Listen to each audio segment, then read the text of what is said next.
Authorities continue to investigate a steel plant in Misamis Oriental raided last month over alleged environmental and safety violations. Defense Secretary Gilberto Teodoro Jr. says the operation removed a potential threat on national security as the government pursues those responsible and assists affected workers. Patrick De Jesus reports.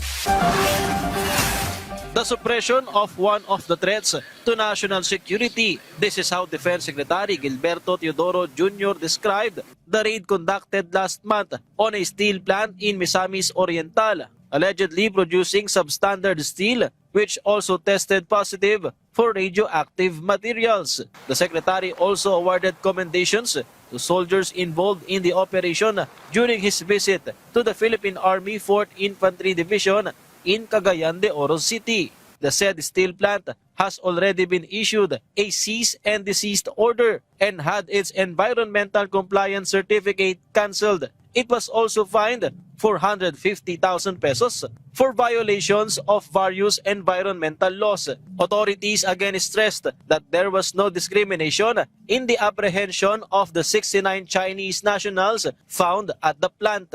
This operation is beyond geopolitics. It is not about nationality or politics. It is about the sovereign right of the Philippines to enforce Philippine law and Philippine soil. Let us remember, to this date, Sanja remains an open crime scene. And the investigation is still ongoing to unearth all the principals and perpetrators of this act and their cohorts. Medical examinations are also ongoing for more than 300 Filipino workers of the plant due to possible radiation exposure. Cash assistance and offers of skills training have also been extended to help them immediately. However, Teodoro emphasized that the company must provide the affected Filipino workers with proper compensation and benefits.